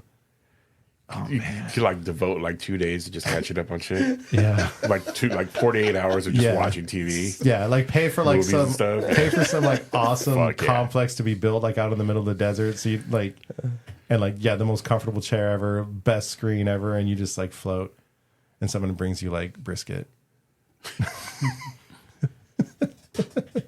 Mine would be a chair. It'd be like a sensory deprivation chamber, Oh, like a yes, float in, perfect. with like headphones that come in. Yeah, yeah, just- that's awesome. You just watch it through the fluid. It's like, oh yeah. Like an IV drip and Oh, I have to pee. Oh, yeah, there, catheter. okay, there it is. Yeah, catheter bag Yeah, and robot arm everything. for the Yeah, perfect. Oh no, you guys are tripping. You guys need to get the Matrix technology already. There you go. Oh It's yeah, happening. Just download it.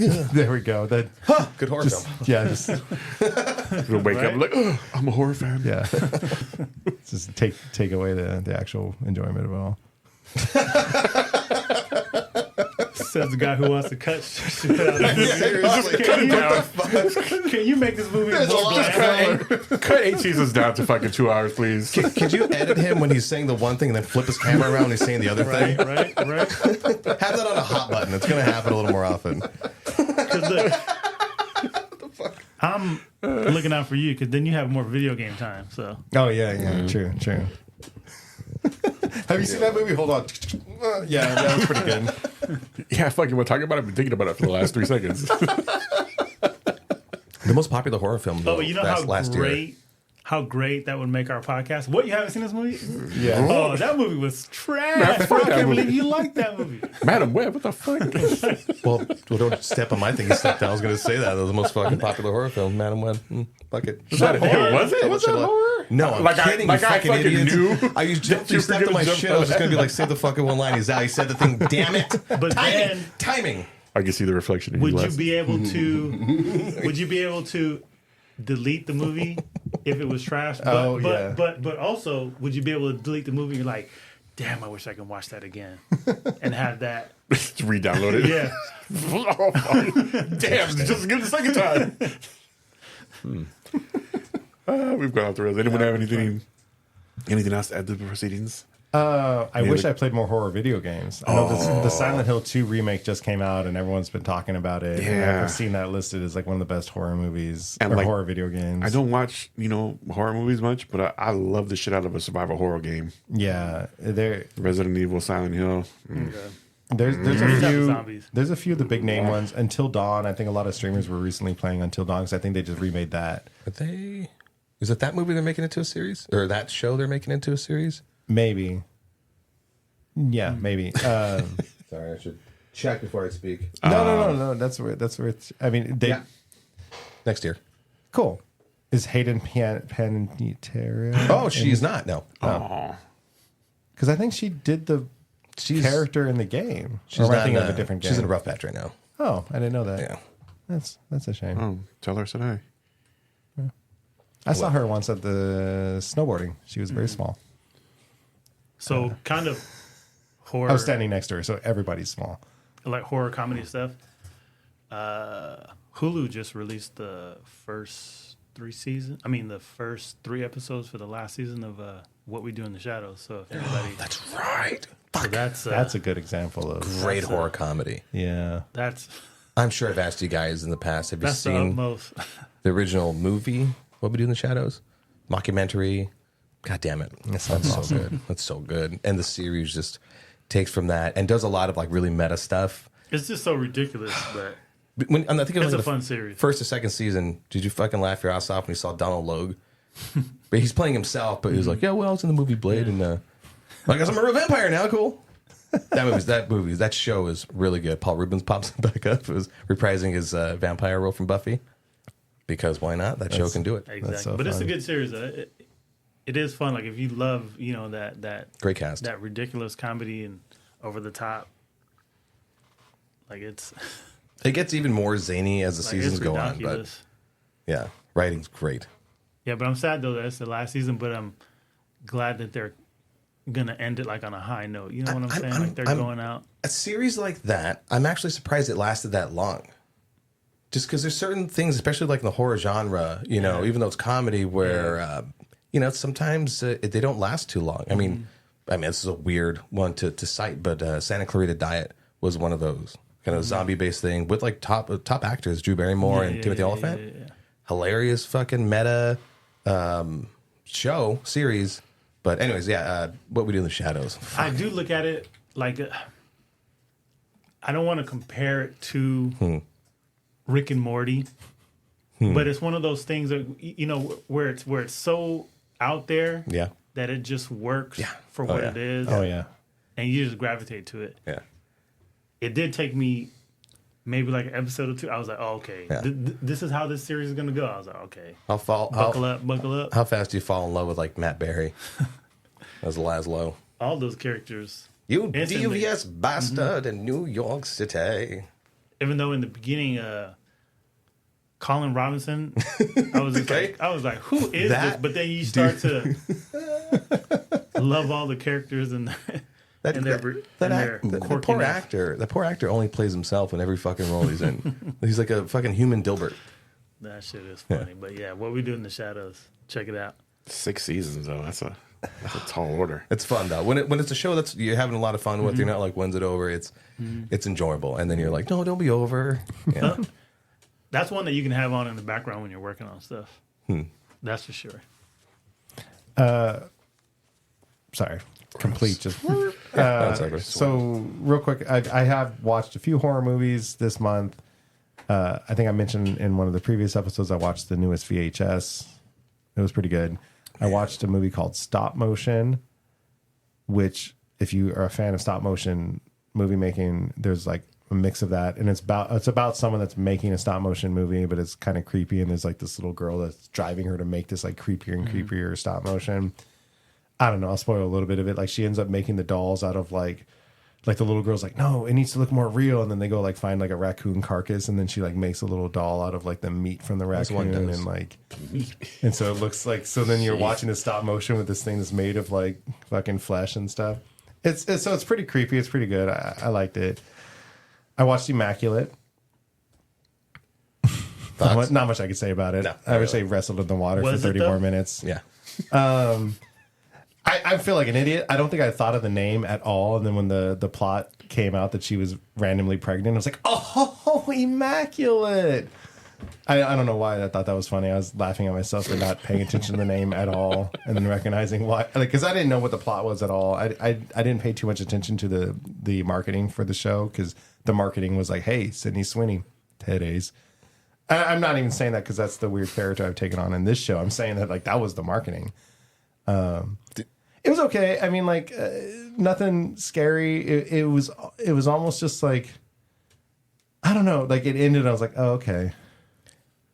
Church bad. It was marketed as like a horror film. Yeah. And it at the first act, it starts to lay out these things of like it's possibly supernatural. How did she get pregnant through some nefarious demonic things? And then once it's revealed that it's just like, spoiler alert, don't watch the movie, just like human things, you're like, oh wait, this is not a horror film. This is like maybe just a suspense film, but it's wearing the mask of a horror film. Yeah. And then there was The like stupid jump scares are fucking like pointless too. Yeah, like and- Crazy Woman. and then the girl that like jumped. Yeah. And then they like made the point to like show her rolled over and like the super. I mean, really Yeah, good job yeah. on that. It looked fucked up, but like at that point, considering it wasn't really a horror movie and there wasn't much more of that in there. Again, like take it out and then maybe you have a broader audience. Don't see it. But you know, you know what I That's mean. it. Like from their point of view now, looking back at it, it's like if you're not going to make a horror movie and you're not going to like include a lot of gore, then like don't include any at that point, like because it didn't really serve much of like. But that happened early in the movie, so I was thinking like, oh, okay, this is where we're going. But then it never came back. And I think that maybe because of the subject matter, that they probably were like, or let's just call it a horror movie and make it seem like a horror movie. Otherwise, this thing's never going to get greenlit because there's just so much talking about so much controversial shit involving the church and whatever. So that's my thought. Yeah, that's how at the end of it, I was kind of just like, oh, this is a message. There you go. This is a letter to someone. A message you'll never receive because don't watch the movie. Yeah, don't watch the movie. I mean, unless you love Sydney Sweeney, which we all do. But A lot of Sydney Sweeney. yeah, you could probably go to certain websites and watch the clips that are worth watching. And Rudy will put all But of his because I want to say this. She is still a good actress. I think so, too. Absolutely. Because even in that movie, I was watching her because at that point that was all there was left to do. And like she's really good at reacting. Well done.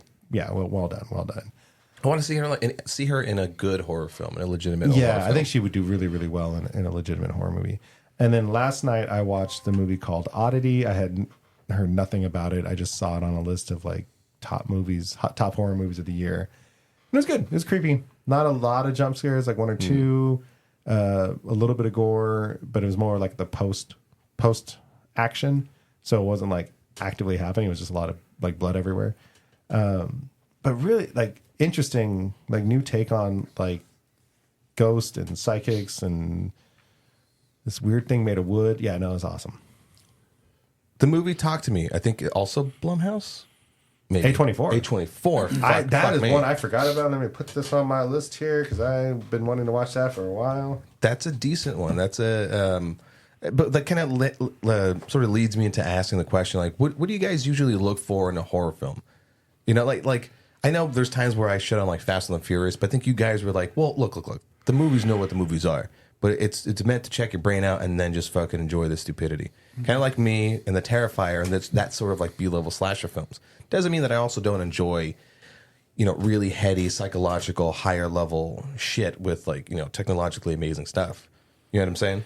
Allegedly. If I can walk away from a horror movie like actually being a little creeped out, which is a lot harder as you get older. I think going back to what you were talking about earlier, Rudy, about like at a certain point you kind of stop watching them. I think that comes with age for a lot of people, where it's just like they're no longer scary because you're an adult. And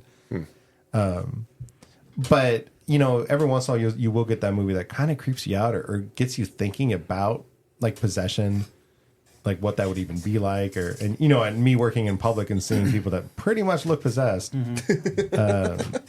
It's certainly like it's interesting. Yeah. But you know, you watch the trailers, and I guess at the end of the day, for me, if it's an interesting premise, which you know is rarer, For sure. rarer and rarer, but So for me, besides like I said, like the biblical stuff, that I'm immediately gravitated to if it's good, you know, like Talk about horror, or right? if it looks good, yeah. Because you guys ready for Passions of Christ too? It's real. I'm not joking. But so Here we go. for me, The respawn. if it's not, you know, some type of like Constantine level, you know, Legion, I'm gravitated to movies like Hush, where it's a girl in a house in like the Sold. middle of the woods, but she's deaf. Oh, okay. She's deaf, and then you have this killer that's going around, and he's kind of in the window, you know, doing all these gestures and knocking, but she doesn't register anything because she doesn't, you know that he's there, and then he's looking at her like, what's wrong with her? But then he figures it out. So it's Interesting. So it's those type of things where, like The Strangers, where it's just people are kind of like preying on other people. Non-supernatural stuff. Yeah. Okay. Like the non-supernatural stuff. Slasher films, right? And then to a degree, but not like the typical, you know, like Jason, Yeah. Michael Myers. It's just more so the presence of, because you look at the typical slasher, to me, that's almost like a Terminator where, they're just unstoppable. Yeah. They're just going after the people. But it's more of like the psychological game behind it. Like how certain people, they're like, I can't watch this movie because that situation is too real. That's the aspect for me, which is another good one is Gerald's Game. Oh my God. Has anybody seen Gerald's Game? Yeah. So for me, what makes a good horror movie, if it has a moment that I still think of to this day, like after the fact, because there's this thing, if you guys haven't seen Gerald's Game, which I won't spoil it too much, but Stephen King book. yeah, there's a thing that happens because this girl, she's about to have sex with her husband, but she's handcuffed to her bed. Okay. Yeah. And he dies and he has a heart attack. So 'Cause he's now older. she's there just stuck. Oh, And her mind I think I've heard of this. And it's Carla Gugino, by the way. Yeah. So her mind is going through, all these scenarios. But there's this thing that happens. And I still think about it randomly to this day. I'm like, that shit was real. You know what I'm talking about? Yeah. So she's hallucinating, but there's a moment where you're like, oh shit, she's just. But when it ends, there's a little twist, and you're like, that shit really fucking happened. Yeah. And Wow. that I've read the book. So. to this day, I'm just like, that motherfucker was real.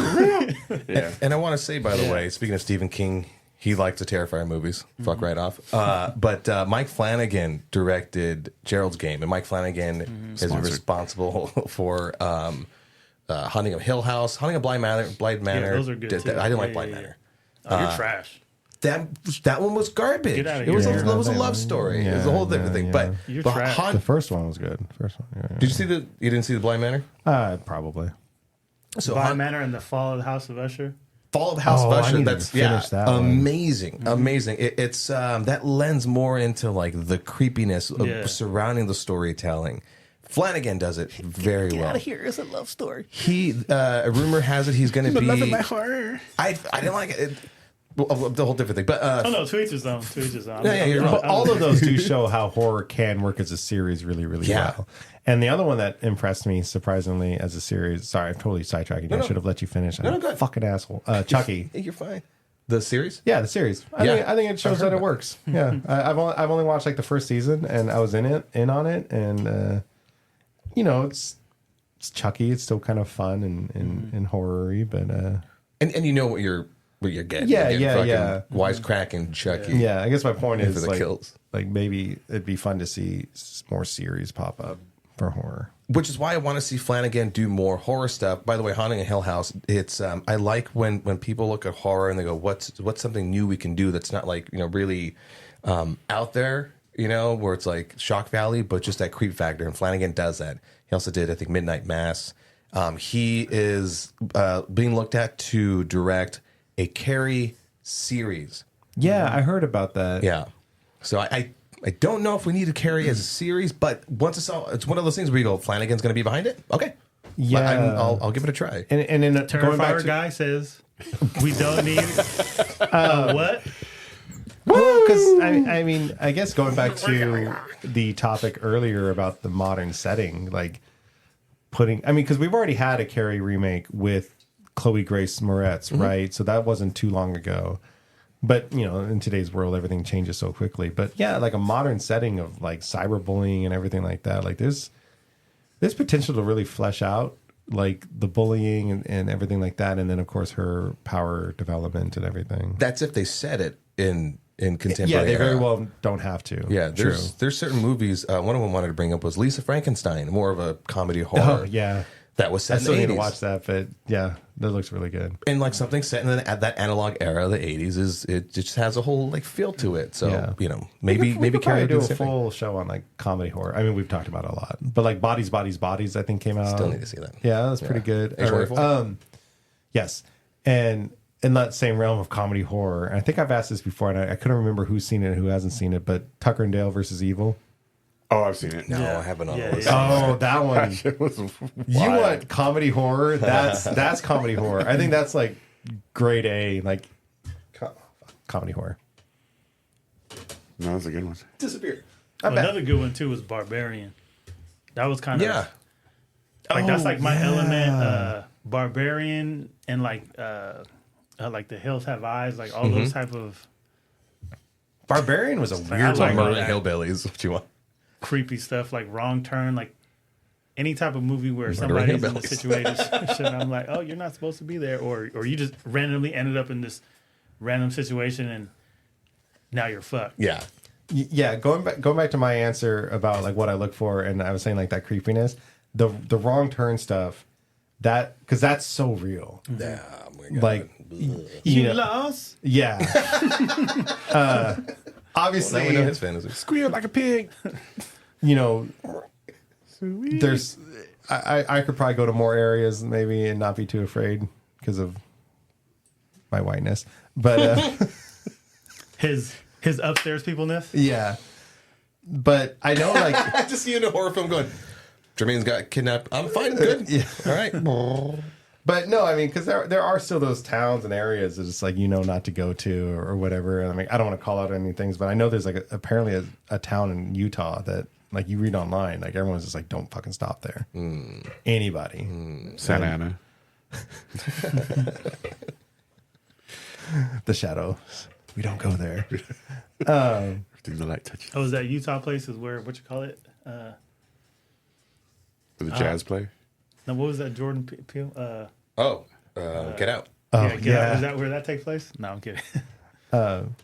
It might be. but no, I mean, like certainly like making stupid decisions. I remember once like driving out to like the canyon here, like Tribuco or whatever, and I had my lights on and it's a dirt road and driving out, and then I like turn off my lights and like I'm not one to get like super scared, but like turning the lights off and it was just pitch black and like I got in my head about the idea of like I'm gonna turn the lights on and there's gonna be someone fucking there, and because there's always talk about like Black Star Canyon here is like it's either haunted, that's where the aliens land, it's full of Nazis. Like there's so many stories about Black Star Canyon. There was like a school bus that like Sasquatch. crashed and like a Eat all bunch of the kids. above. Yeah.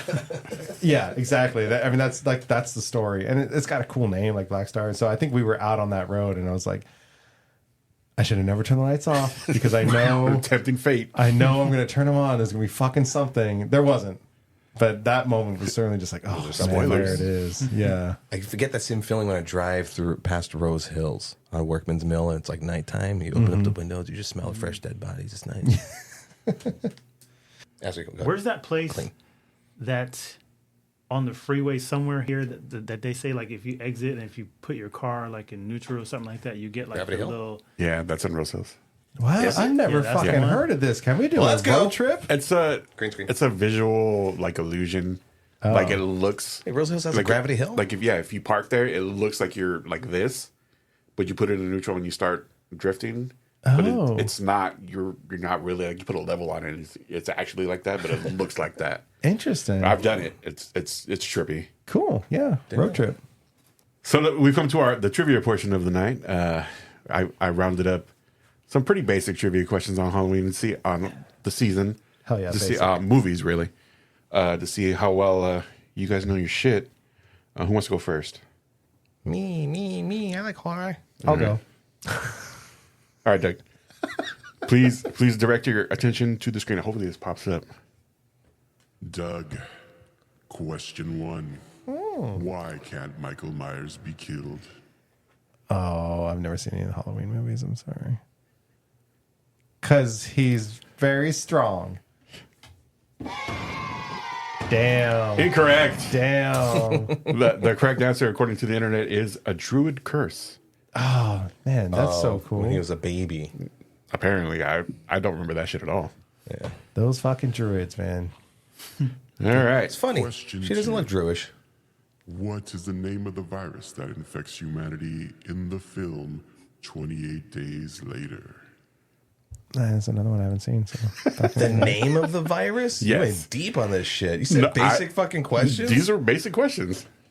Jermaine knows this one. I know he does. Let's see it. I'll No, stop I my don't know the friend. name of this shit. The only virus I know is the T virus. Yeah, as soon as you started, I was like, T-virus, T-virus. The correct answer is... Sorry, hold on. We're going to play the graphic again. You must be booed. The correct answer is Rage. Oh, It's called The Rage. that's so much Yeah, cooler than COVID-19. All right, next and final question. Okay. Can you redeem Yeah, yourself? I'm 0 for, yeah. Question 3. What is the name of the box from the Hellraiser film? Another fucking one I haven't seen. Thank you. You Awesome. you mentioned Yeah, I that, said I that you was were going to watch it, yeah. so that's why I threw that one in there. Pandora's Xbox. Damn it. And even I didn't know this one, and I've seen that movie. It's called The Lament Configuration. The lament man. configuration. Now I have 3 more reasons I to thought be these were- even sadder when I try to sleep tonight. I thought these were basic questions. That's all right. I'm No, also those, an idiot. those are So. not basic questions. Yeah. It's like when you say What's Michael Myers' shoe size? Yeah. no when you play like a trivia game based off a show you watch. Yeah. Let's say Friends, and they're like, "Yeah, let's play the trivia game." What color was Joey's umbrella in the opening scene? I'm like, get the Yeah, fuck. yeah. It was blue. All of these Get the Oh, you fuck out. you like Star Trek? What floor does Geordi sleep on? of those 3 questions, I only knew the answer to one. Like I didn't know what the name of the box was or why Michael Myers couldn't be killed. I will but say I though, do know the Rage. If you were doing like a league level trivia game night thing for money and shit, like those are legit questions. Yeah. For this, I pulled all of these off the internet, off of like YouTube videos of Halloween trivia. So Yeah, no, that works. I'm just really. he's like filmed all these. For yeah, I'm just a piece of shit. So. all right, yeah, move on to someone else. Isaac Jermaine. I mean, Good, Jermaine. No, I'm the Luigi. I'm last. All right, Isaac. All right. Isaac. Question 1. The story for Final Destination was an abandoned idea for an episode from which TV series? Twilight Zone. Oh, I heard the kids cheering and then they're booing. It was the X Files. Oh, the X Files. That was when I thought I'm like, oh, he would know this one. I was either that Outer Limits or actually that was about it. right. Goosebumps, maybe. Next question. Question 2. You're afraid of the dark. How much fake blood was used in the infamous elevator scene in The Shining? Damn it! You know what? I should know this. You should. I'm gonna say about 200 gallons. 300. What? I was gonna fucking say That 300. was really close. Holy that might be shit. the closest answer yet. So Damn it. We'll hold right. that there. Hey, on the Price is Right, you would have. $1, Bob. Yeah. Shining still holds up, by the way. Final question. Question 3. In the 2007 Halloween film, where is young Michael Myers institutionalized? Haddonfield Psychiatry Ward. Psychiatry Ward. If you say Arkham, I'm gonna shit. Smith's Grove Sanitarium. Dude, that's the fucking Rob Zombie. That one take on it. I put on there and I'm like, I don't know if I don't know if anyone would get this one, but Oh man. I thought all these were gimmies. Holy shit. No, if you were to say like no where does shit. Halloween take I kind of place? feel bad because I think I Yeah. softball Jermaine. So I needed like, Of course. like who's the name of the guy in the mask, in the hockey mask? Or I maybe need- like how many Well, I people thought- does it kill? No. I thought some of those were kind of too simple. And I didn't want to fucking The Shining like, one get was good. handed I like to the you. Shining one. I need how many claws was on Freddy's glove? Yeah. That's what I need. 4. Jermaine. Jermaine. Question 1. How you know my name? What was the first horror film to be nominated for a Best Picture Oscar? I don't know. Was that Exorcist? Wow, Correct. this motherfucker. Nice. I was gonna say Psycho. Yeah, wow. That's when that question popped up when I was looking it up. When I said think first, it's Psycho. I'm like Psycho. I'm like, oh no, Exorcist. Oh, First Exorcist holds up. fucking cool. Oh yeah, it does. Although William Freakins is an asshole. All right. That was a lucky guess because Shut up. You fucking Question. telegraph. no, it I to just you. know. It was, oh. Which horror movie icon has the highest on-screen body count? Interesting. John Wick. Bubble Yaga. Good answer. The highest body Good answer. count? Good answer. Is it Michael Myers? Oh, Jason Voorhees. Jason. He had the most movies. He Ew. had like Wait. 13 movies. or Apparently, something. there's debate on this because the quiz I got it from has this answer, but when I look further into it, they're like, no, this one, no, it's this one, no, it's this one. But I went with this one. They said Jason on makes screen. sense. Yeah. Like a lot of people's kills are like, oh, this person killed so Yeah, many people Jason and blah blah blah. probably. The context would have been that he had way more movies than Michael Myers. There's been a lot of Halloween. Jason though, in right? space, huh? Hasn't there been a lot of Halloweens? There's been a lot, but Yeah, was Jason Jason X went into space and stuff. Yeah, and then people yeah. be like, one doesn't count because it was his mom. That was an yeah, argument too that I ran yeah. into. There you go. And final question. Question 3. Which 2 horror movie franchises were first video game series? Oh, Oh my god, I don't know this one. Chime in. But still, Hold on. Resident Evil and Silent Hill. Yeah, You don't get that. You don't get that point. Doug gets that point. I was gonna Nah. say, can I phone a friend? he still calls him. So My phone's dead. for actually answering one question right, your prize. Ooh. And for chiming in on his shit, there's a runner-up prize. Isaac, you don't get shit because you didn't get any. Hey, that's all good. Oh, it's a blind bag. We can open on this. I can practice my. This is my gift to my toilet later. I've said before how I have like no excitement when I open these kind of things. That's why I would never film like a reaction video. So I'll do my best here. So what okay. Damn, Although I'm that like would be the funniest- stepchild that didn't get a present. Okay, I gotta go for like okay. What's one's the rare? What do they call it? Blind boxes. There's like the hunt or whatever, the quest, the Chase? The chase. Yeah, yeah. Oh, well. I don't know if any of these have chases. It's just That No. There's some that are like special. that still would be a funny series of just you not caring what the fuck you get. Seriously. I got a blind one too. I got heartburn.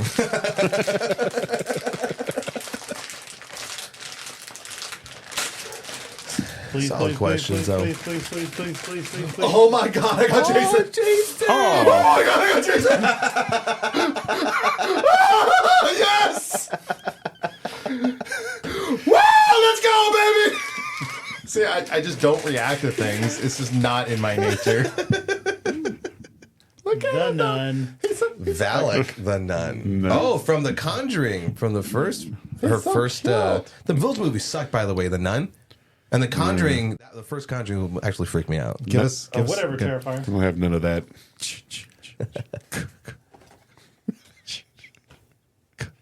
Who else is in here? Love it. Pennywise, the Crooked Man. And, I hurt myself. Oh, That was All the right, most- so that was the most lesson learned. excitement. Annabelle. would've Fucking been bring cool. that difficulty way down.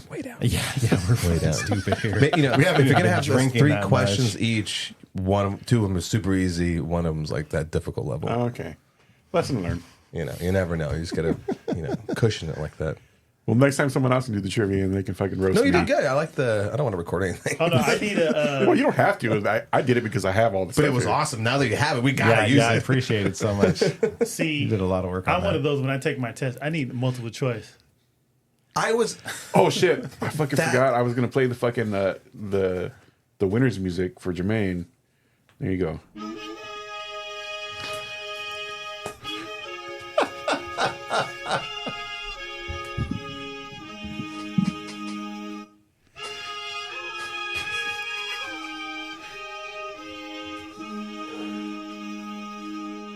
For those of you that are still listening and watching, if you comment in it right now what you think is making that noise, Nice. Nice. I will give you the biggest shout out.